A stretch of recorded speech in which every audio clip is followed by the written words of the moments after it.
आपने सामने फजर के सुनने स्पेशल हाईलाइट के कर फरमाया वरकातल फजर खैरुम मिनद दुनिया व मा फीहा। लोगों इस दुनिया दे विच जो कुछ सारे दुनिया एक निजाम है जो पलड़े रख दी जाए फजर के सुनने का मुकाबला नहीं कर सकते। और दुनिया के जैसे तो सारी जिंदगी वक़फ़ रात में सोने टाइम से सो रहे हैं सोच रहे हैं कि दुनिया किस तरह बेहतर हो सकती है।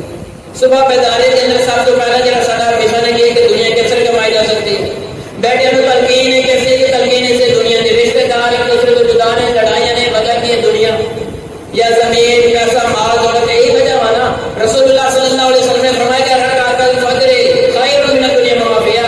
दो रकातें दे दवाम हासिल कर करेगा वही जरा फजर की नमाज पढ़ेगा करेगा वही जिसको रसूलुल्लाह सल्लल्लाहु अलैहि वसल्लम की जुबान के हमने यकीन करेगा